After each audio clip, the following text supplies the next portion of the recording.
Untuk membuktikan bahwa tanpa mengandalkan diri sendiri pun bisa menjadi kuat, kamu mengabaikan begitu banyak profesi tempur. Namun justru memilih pemanggil paling biasa. Awalnya ingin memanggil makhluk terkuat lalu hidup santai. Namun tak disangka, yang pertama kali terpanggil justru anjing hitam kecil paling sampah. Bahkan wali kelas yang awalnya menaruh harapan besar padamu Luen, kini juga memarahi dirimu, karena kamu mengecewakan didikannya, karena pemanggil sepenuhnya bergantung pada makhluk panggilan. Sekarang kamu hanyalah orang tak berguna. Namun kamu sama sekali tidak berniat menyerah. Karena selama bisa masuk akademi dan berkembang perlahan, setelah level 10 masih bisa melakukan pemanggilan kedua, tetap bisa meneriakkan kalimat jangan hina pemuda miskin. Saat ini melihat anjing hitam kecil yang patuh di tanah, perasaan kecewa barusan pun sedikit mereda. Lalu kamu mengusap kepala kecilnya. Peringatan kontrak bergema di benak tentang loyalitas. Loyalitas tidak akan pernah berkhianat apakah melakukan ikatan jiwa. Kemudian kamu dengan tegas memilih ya. Di tengah rasa sakit seperti jiwa terkoyak, kamu berteriak kesakitan lalu roboh ke tanah. Para siswa di sekitarmu mengira kamu tak sanggup menahan pukulan, dan mulai mengejek satu persatu. Pacar sekaligus bunga kelas Liu Ruyan juga mendekat. Dengan sedikit nada gembira ia membuka mulut. Ujian masuk perguruan tinggi sangat penting bagi orang biasa sepertiku. Liu Liang sang satria tombak sudah setuju membentuk tim denganku. Jadi aku tidak akan bersamamu lagi. Tidak masalah. Mendengar jawaban sesederhana itu, kata-kata penjelasan yang ingin ia ucapkan pun tertahan. Perasaan tidak dihargai muncul dari lubuk hati. Disusul dengusan dingin, lalu ia berbalik pergi tanpa ampun. Dia pasti hanya berpura-pura tidak peduli saja. Xiao Yan, kamu memang tidak salah. Kenapa harus serendah itu? Dengan kekuatan tempurnya apa pantas dia untuk bunga kelas sepertimu? Namun saat ini kamu sama sekali tidak menghiraukan mereka berdua. Hanya karena setelah ikatan jiwa selesai, kamu justru mendapati anjing kecil itu membangkitkan bakat SSS. Keserakahan melahap segalanya, dapat mengubah semua makanan yang ditelan menjadi energi, tumbuh dan berevolusi tanpa menghiraukan batasan. Sepertinya penderitaan ini tidak sia-sia. Lagi pula bakat tingkat SSS terlalu langka. Setiap kali muncul satu pasti sangat diperhatikan. Bahkan negara pun akan memberi perlindungan. Namun jika dipikirkan lagi terasa ada yang tidak beres. Kamulah yang mengurus makan minum dan buang airnya. Yang menjadi kuat pada akhirnya justru dia. Jadi siapa sebenarnya yang diuntungkan? Sepertinya tetap tidak lepas dari nasib kerja Rodi. Lalu kamu memberinya nama yang terdengar gagah Heiming. Setelah melemparkan potongan daging terakhir di tanganmu padanya, kamu juga mendapati atribut anjing hitam kecil itu perlahan meningkat. Tak lama kemudian semua atribut dasar naik sedikit. Penemuan ini membuatmu terkejut diam-diam. Kalau diberi makanan berenergi tinggi bukankah langsung melesat? Tak lama kemudian aliran hangat muncul di dalam tubuhmu. Tenagamu pun meningkat sedikit pada saat yang sama. Ternyata energi yang diperoleh makhluk panggilan, sebagiannya justru akan memberi umpan balik pada pemanggil. Sepertinya selama diberi makan cukup banyak, pemanggil dan makhluk panggilan bisa menjadi kuat bersama. Setelah pulang ke rumah, ibu pun membuka mulut bertanya, profesi apa yang kamu dapatkan dalam upacara perubahan hari ini? Sambil makan kamu menjawab, pemanggil. Detik berikutnya adik perempuanmu Chenlin berseru kaget, itu profesi tempur. Kamu hebat sekali, cepat perlihatkan makhluk panggilanmu. Melihat mata Chenlin berbinar, kamu pun tidak ingin merusak suasana, lalu menunjuk ke arah Heiming di belakangmu. Ekspresi kegembiraannya langsung terhenti. Kenapa bisa sekecil ini? Dia memeluk Heiming di dadanya. Setelah memainkannya sebentar, Heiming menundukkan kepala dengan perasaan sedih, mengeluarkan suara rengekan. Setelah makan malam selesai, kamu sedang membereskan piring dan sumpit. Ibu tiba-tiba berjalan menghampiri, mengeluarkan sebuah kartu dari bajunya. Aku dengar dari tetangga, tahun ini batas nilai ujian masuk lagi naik. Di dalam kartu ini ada 35.000. Pergilah beli beberapa barang untuk persiapan ujian. Kalau tidak cukup, ibu akan pinjam lagi. Kamu tahu isi kartu itu adalah seluruh tabungan keluarga. Ibu sama sekali tidak menyembunyikan apapun darimu. Takut kamu tertinggal saat ujian masuk. Namun saat ini kamu memang membutuhkan uang ini sebagai modal berkembang. Lalu kamu pun tidak sungkan dan menyimpan kartu itu. Terima kasih ibu, ini sudah cukup. Karena sebelum ujian dimulai kamu harus meningkatkan kekuatan. Kalau tidak sama sekali tidak akan lolos ke perguruan manapun. Lagi pula kamu ingat 10 besar mendapat hadiah uang tunai.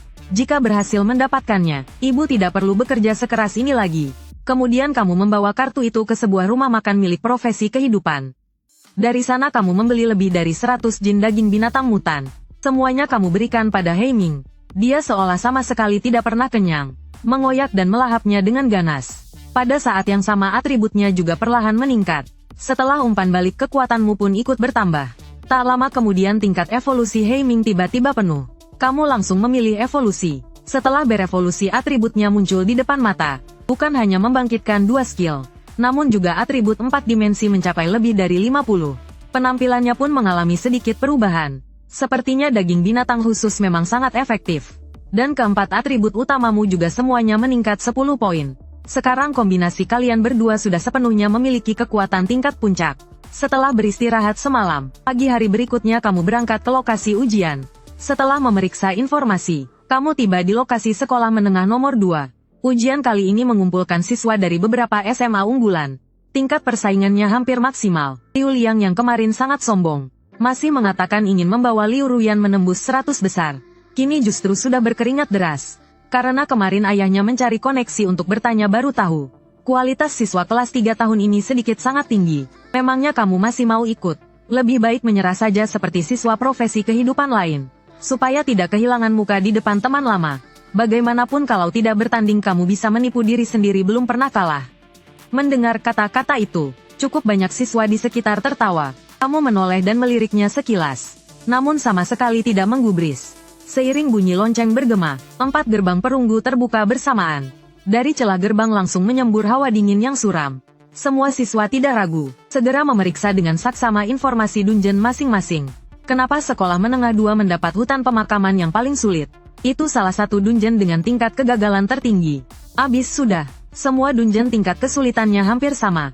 Apa yang perlu diributkan? Mana mungkin ujian masuk tidak adil? Pengetahuan dan kebiasaan monster yang sudah diajarkan sebelumnya. Serta cara menyerang dengan memanfaatkan lingkungan.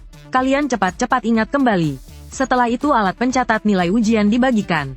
Seiring lonceng kembali berbunyi, ujian masuk resmi dimulai. Seorang pria mengenakan zirah putih. Seorang gadis berambut panjang biru es menjadi yang pertama memasuki dungeon. Ah, kakak kelas Sulin Sui dari SMA 3 ternyata memilih masuk dungeon sendirian. Dia adalah penyihir jarak jauh. Tanpa perlindungan jarak dekat, apa tidak akan bermasalah?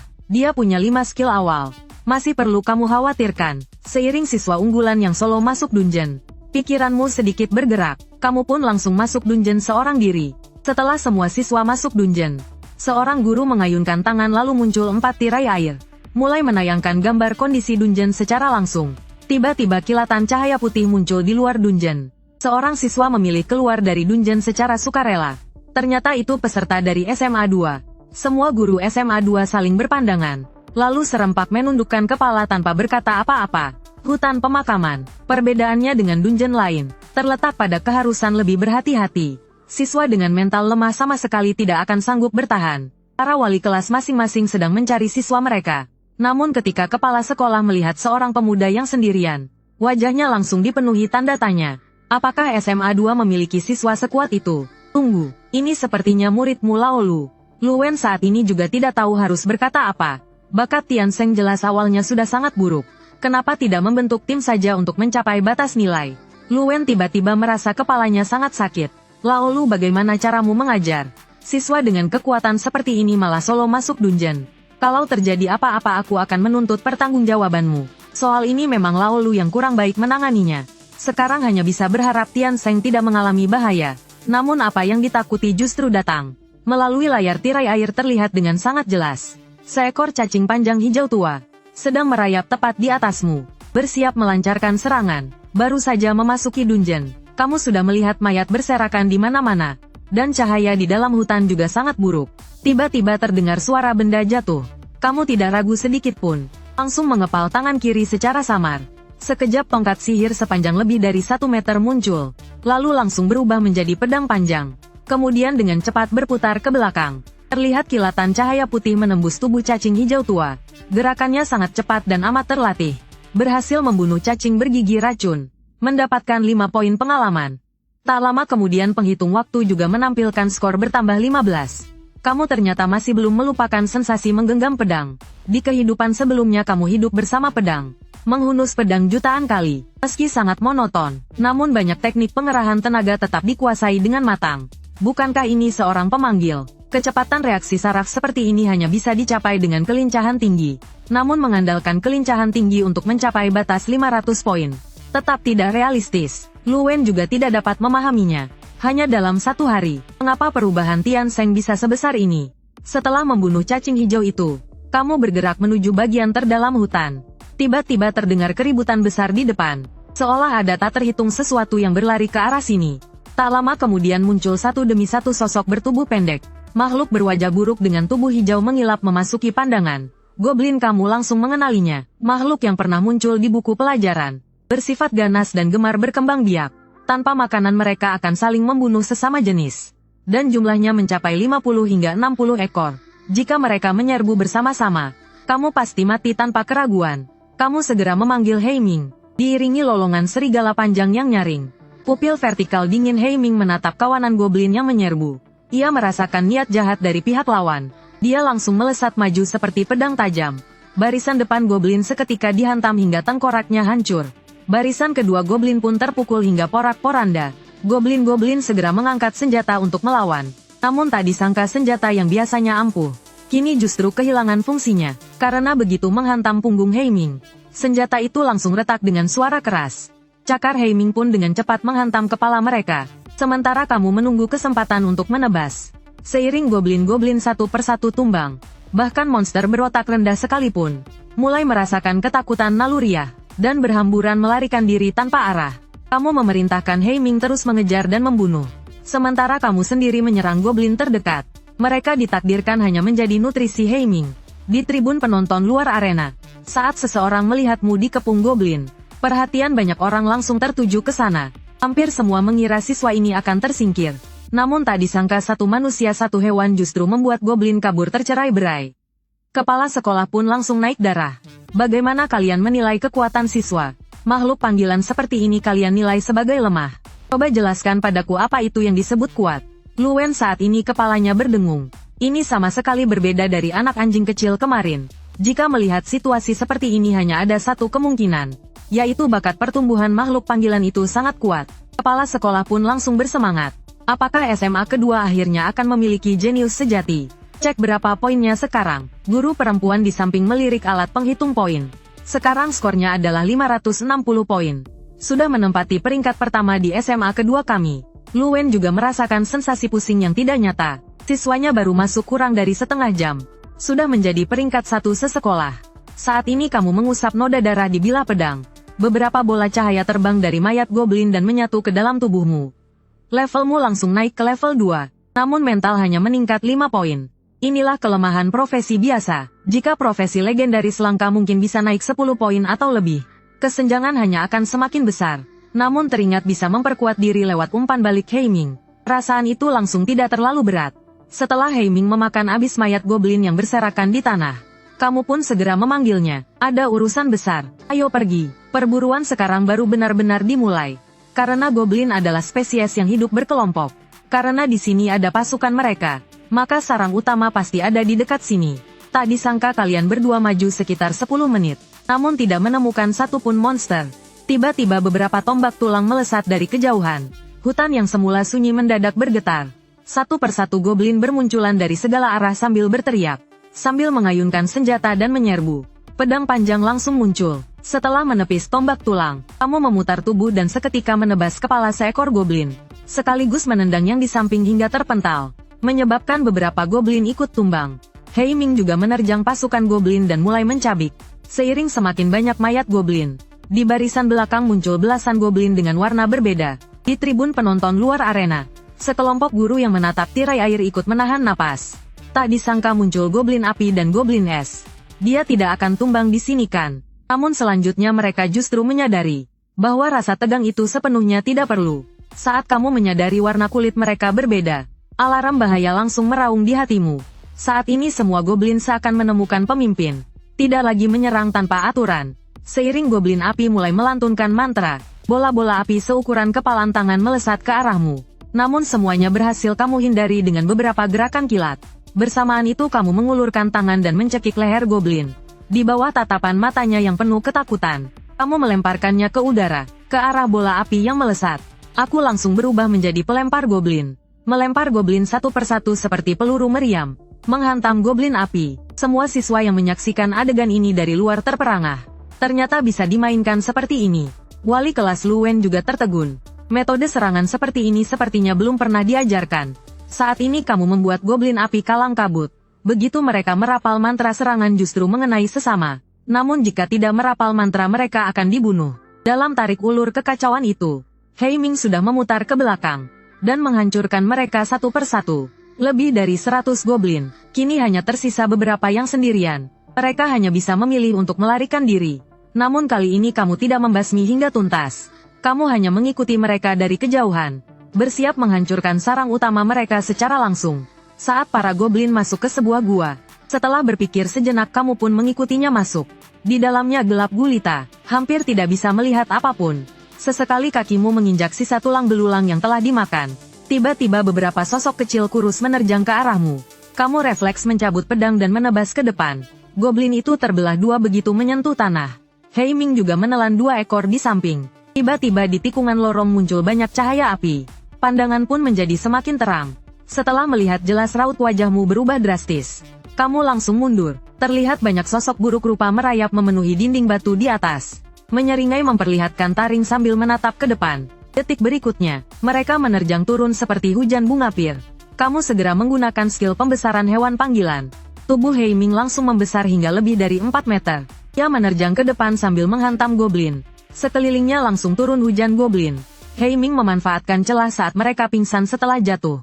Seiring pembersihan dalam keadaan membesar oleh Hei Ming, kamu juga ikut bekerja sama membersihkan. Setelah maju ke depan sejauh beberapa jarak, tiba-tiba terdengar raungan besar.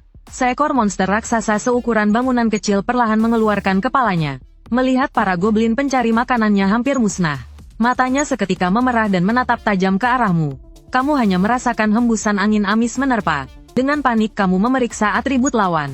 Ternyata itu adalah bos troll. Sebelum sempat sadar, lawan sudah melancarkan serangan menerjang. Di dalam gua terasa tanah ikut bergetar. Namun meski menghadapi troll yang jauh lebih mengerikan, Hei Ming tetap menerjang tanpa rasa takut. Tanpa sedikit pun keraguan, ia mendarat lebih dulu di tubuh troll. Namun hanya meninggalkan 4 luka goresan dangkal. Troll marah lalu mengamuk mencengkeram kepala Hei Ming dan menghantamkannya keras ke dinding batu. Pada saat yang sama tubuh raksasanya menghantam turun. Melihat Hei Ming ditekan, kamu segera menggunakan bakat hewan panggilan. Skill penguatan. Seorang pemanggil memiliki 3 skill. Skill pemanggilan penguatan dan pemulihan. Sebelumnya belum pernah bertemu musuh sekuat ini. Kali ini bisa dibilang semua cara sudah dikerahkan. Saat skill penguatan mulai berlaku, Hei Ming langsung membanting troll ke tanah. Dalam pertarungan sengit yang sulit dipisahkan, kamu menggunakan skill pemulihan, sambil mengerahkan seluruh tenaga untuk serangan penutup. Akhirnya darah troll terkikis hingga tersisa ratusan poin. Beberapa siswa di sekitar juga mendengar keributan itu. Bos hutan tulang belulang level terendahnya saja adalah 12. Tim mana yang memiliki kekuatan tempur sehebat ini? Saat ini sebuah tim kecil beranggotakan 3 orang datang setelah mendengar kabar. Berniat membantu sambil berharap mendapat bagian. Namun saat tiba di lokasi mereka semua tertegun. Karena yang bertarung dengan bos bukanlah satu tim penuh melainkan hanya dirimu sendiri. Saat ini kamu menggunakan pedang di dalam tongkat untuk menebas terakhir. Bar darah di atas kepala troll berubah dari 1 menjadi 0. Pedang di dalam tongkat di tanganmu menandakan identitasmu sebagai pemanggil. Tidak satupun siswa di sekitar berani ikut campur. Liu Liang dan Liu Ruyan juga ada di sana. Keduanya menatap ke depan dengan mulut ternganga. Anjing hitam kecil ini dalam 1 hari berubah menjadi seperti ini. Saat itu tim lain beranggotakan 4 orang mendekat. Itu adalah Zhao Huyang dari kelas unggulan. Tak disangka sekolah kita memiliki orang sekuat dirimu. Aku lihat makhluk panggilanmu terluka parah. Apakah perlu bantuan kami untuk menyembuhkan? Tim kami punya pendeta suci dengan kemampuan penyembuhan yang sangat kuat. Begitu kata-kata itu selesai diucapkan, Zhao Huyang langsung ditendang oleh gadis manis di belakangnya. Kamu menatap lawan bicara lalu tersenyum tipis sambil berkata, "Tidak perlu, terima kasih." Setelah mendengar itu pihak lawan pun bersiap pergi. Namun sebelum pergi tanpa sengaja melihat alat penghitung poin di tanganku. 5.320 poin. Zhao Huyang hampir tak bisa menahan umpatan. Pada saat itu, Liu Ruyan justru berjalan mendekat dengan wajah memerah. Begitu sampai di depan, pupil merah darah Hei Ming menatap dingin ke arahnya. Liu Ruyan seketika merasa seperti jatuh ke dalam es. Kakinya melemas dan tidak bisa digerakkan. Dengan tatapan menyedihkan dia menoleh ke arahmu. Kamu bahkan tidak menoleh untuk melihatnya. Berbalik badan lalu kembali ke dalam gua. Membiarkan Hei Ming terus memakan dan memperkuat diri. Setelah semua monster dimakan oleh Hei Ming, lapisan kepompong energi membungkus tubuhnya. Sepertinya evolusi kali ini jauh melampaui daging monster sebelumnya. Hanya saja belum tahu seperti apa kekuatan tempurnya setelah keluar. Setelah beberapa waktu, tiba-tiba sepasang cakar tajam merobek kepompong cahaya. Hei Ming yang keluar tubuhnya kembali membesar. Bahkan bulu hitam legamnya tampak benar-benar baru. Bahkan pupil matanya berubah menjadi merah darah. Pada saat yang sama kamu juga menerima pemberitahuan. Stamina selamat makhluk panggilan memperoleh skill baru intimidasi. Stamina selamat memperoleh bakat baru api. Melihat efek peningkatan yang begitu mengerikan, kamu pun tercengang dalam hati. Segera membuka panel status. Terlihat atribut dasarnya sudah melampaui angka 100. Sepertinya nanti saat menungganginya kecepatan bisa mencapai 280. Tiba-tiba sistem dungeon mulai menyiarkan pengumuman. Waktu ujian masuk perguruan tinggi tersisa 1 jam terakhir. Silakan semua peserta melakukan sprint terakhir. Setelah mendengar pengumuman itu, kamu langsung menunggangi Hei Ming menuju wilayah Raja Pohon Terpilin. Dia adalah bos tingkat puncak di hutan tulang belulang. Sebelum perubahan kelas pertama dia termasuk penguasa tingkat T1. Guru perempuan kelas unggulan berkata dengan cemas. Apakah ini terlalu berisiko? Bos ini jauh lebih kuat dari troll di semua aspek. Kepala sekolah pun mengerutkan kening. Anjing hitam yang muncul tadi tubuhnya melonjak besar. Kekuatannya juga seharusnya meningkat drastis. Meski membunuh Raja Pohon Terpilin terasa agak berat, namun berani datang berarti dia punya tingkat keyakinan tertentu. Wali kelas saat ini melihat skor mengerikan Su Lin Sui dari SMA 1. Tak bisa menahan diri untuk menghela napas. Ingin Tian Seng melampaui lawan sepertinya masih sulit. Selisih lebih dari 7.000 poin benar-benar terlalu jauh. Lagi pula sekali dia mengeluarkan satu skill, monster langsung tumbang berderet. Setelah menghela napas, wali kelas kembali memusatkan perhatian ke layar air. Saat ini kamu baru saja melangkah ke wilayah roh pohon. Pohon-pohon besar justru satu persatu terbangun. Mereka membuka mata merah darah. Bersamaan itu beberapa dahan menusuk cepat ke arah wajahmu. Kamu segera mencabut pedang di dalam tongkat, dan mengayunkannya cepat ke depan. 5 batang pohon langsung tertebas jatuh. Kehilangan vitalitas. Teriakan kesakitan roh pohon terdengar dari kejauhan. Kamu menatap roh pohon sambil mengangkat pedang lalu menerjang. Langsung menusukkan bilah pedang ke dalam mulutnya. Lalu dengan ganas mendorong seluruh bilah masuk. Namun tak disangka roh pohon hanya membelalakkan mata. Terlihat sangat terkejut, dan tidak langsung mati. Hal ini menyegarkan pemahamanmu. Vitalitas monster level 8 ternyata sekuat ini. Tanganmu pun tidak berhenti. Mulai memutar gagang pedang dan mengaduknya liar di dalam tubuh roh pohon. Cairan hijau menyembur dari mulut roh pohon. Di bawah tatapan matanya yang ketakutan, bilah pedang merobek dan membelahnya menjadi 2. Akhirnya roh pohon setinggi beberapa meter roboh dan mati. Lihat rekan mereka mati mengenaskan. Roh pohon di sekitar meraung sambil menyerbu. Bersiap mengepung musang penyusup tak dikenal. Raungan itu juga membangunkan roh pohon yang tertidur. Dari kejauhan lebih banyak sosok bertubuh besar ikut berdatangan. Kamu tahu kemampuanmu sendiri. Segera memerintahkan Hei Ming melepaskan api. Saat api ungu menyembur dari tubuh Hei Ming, dia menerjang cepat ke arah kawanan roh pohon di depan. Saat dia baru saja menyentuh kawanan roh pohon, pemandangan mengerikan pun terjadi. Api ungu seketika membakar dedaunan di tubuh roh pohon. Batang pohon mereka pun dipenuhi api, dan terus menyebar tanpa henti. Tak peduli bagaimana mereka meronta, api itu tidak padam malah semakin membesar. Melihat situasi ini kamu diam-diam terkejut. Tak disangka sifat api Hei Ming telah bermutasi.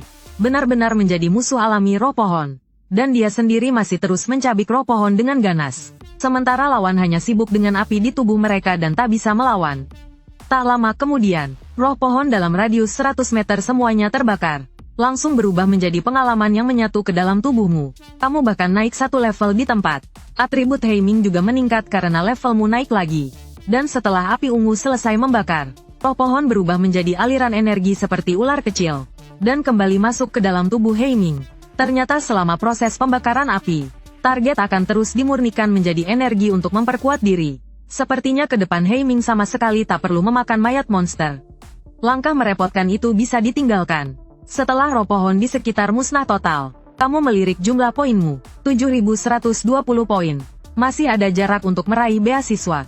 Tiba-tiba tanah bergetar pelan. Sosok raksasa di kejauhan bergerak cepat mendekat. Kelopak mata kananmu berkedut hebat. Kamu segera mundur 2 langkah dengan keras. Dari tanah tiba-tiba muncul beberapa cabang setebal lengan, menerjang untuk mencekikmu. Bersamaan itu raungan penuh amarah terdengar dari kegelapan kejauhan. Lebih dari 100 roh pohon menampakkan diri, menatapmu dengan tajam. Dan di belakang mereka berdiri sebuah pohon raksasa menjulang. Bos Raja Pohon Terpilin pun turun ke medan. Kamu segera memanggil Hei Ming untuk mulai bertarung. Sambil itu kamu juga mengaktifkan skill pembesaran. Dalam sekejap tubuh Hei Ming membesar dengan liar. Pada saat yang sama mulutnya menyemburkan api. Angin puyuh api melesat ke arah bos roh pohon terbesar.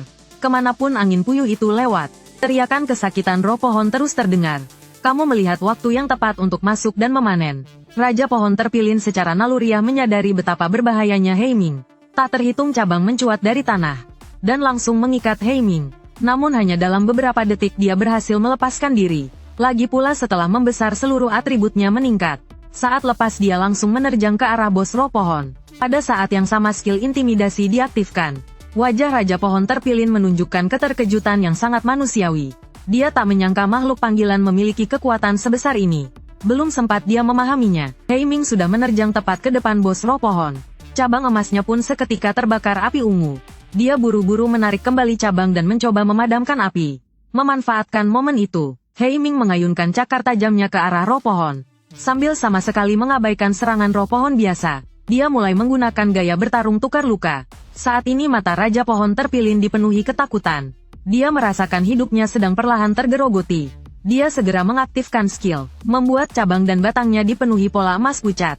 Pada saat yang sama cabang-cabangnya menjadi sangat tajam, menusuk cepat ke arah Heiming di depan. Heiming tertusuk hingga kulit dan dagingnya robek. Namun justru semakin membangkitkan sifat buasnya. Sambil mengaum satu cakaran memutus belasan cabang. Pada saat yang sama api hitam mulai menyala. Dalam pertarungan sengit antara kedua raja, tubuh mereka perlahan mulai dipenuhi luka. Namun Heiming menunjukkan sikap bertarung sampai mati. Hal ini benar-benar membuat Raja Pohon mulai ketakutan. Api hitam terus menggerogoti tubuhnya. Cabang emasnya pun semakin berkurang. Kemudian Raja Pohon mengaum keras hingga mengguncang langit. Gaungnya menyebar hingga ribuan meter. Semua pohon tiba-tiba meloncat keluar dari tanah. Hal ini membuat hatimu terkejut. Dengan susah payah baru membersihkan satu area, ternyata masih datang lebih banyak lagi. Benar-benar tak ada habisnya. Namun Heiming justru tampak sangat bersemangat. Tak terhitung api ungu dari segala arah kembali ke dalam tubuhnya. Sekejap atributnya melonjak drastis. Serangannya pun menjadi semakin brutal. Kamu segera mengaktifkan skill penguatan dan pemulihan. Untuk memberi dukungan dari samping. Kondisi Heiming kembali meningkat. Dalam sekejap Raja Pohon dipukul hingga meraung kesakitan. Pada saat ini Raja Pohon pun terpaksa mengeluarkan perintah. Semua roh pohon di sekitar mulai menyerang dengan nyawa sebagai taruhan. Heiming tahu mereka akan mati, namun tetap menyerang demi menunda waktu. Api ungu Heiming kembali meledak, langsung membakar seluruh roh pohon yang mengepung. Cahaya api menjulang ke langit. Hal ini membuat tim lain di wilayah roh pohon melihat kobaran api. Saat itu Zhao Huyang dan timnya berada tidak jauh. Pantas saja roh pohon menghilang semua. Ternyata ada yang menantang bos roh pohon. Jangan-jangan Tian Seng yang sedang melawan Raja Pohon Terpilin. Anggota tim lainnya mendengar ucapan itu. Langsung menarik napas dingin, meski sulit dipercaya. Orang lain jelas tidak punya kemampuan sebesar itu. Kemudian Zhao Huyang melihat alat penghitung poin timnya. Angka yang tertera hanya 1.700 poin. Jumlah roh pohon terlalu banyak. Dia pasti sulit menahannya. Pendeta Gu Fei di sampingnya sedikit membelalak mendengar ini. Kamu tidak berniat pergi membantunya kan? Dua orang lainnya melihat situasi ini dan segera menggeleng. Ini tidak bisa. Bagaimana jika saat kita sampai dia sudah tumbang? Bukankah itu berarti kita semua akan tersingkir bersama? Namun Zhao Huyang menganalisis dengan tenang. Makhluk panggilan Tian Seng bisa duel 1 lawan 1 dengan troll. Maka menahan Raja Pohon Terpilin untuk sementara seharusnya bukan masalah. Kita tinggal farm point sampai cukup 2000. Meski menyerah dari dungeon tetap bisa masuk universitas top. Orang-orang lain terdiam sejenak, dan akhirnya menyetujui dengan terpaksa. Setelah itu, rombongan itu mulai berlari sekuat tenaga menuju titik ledakan cahaya api.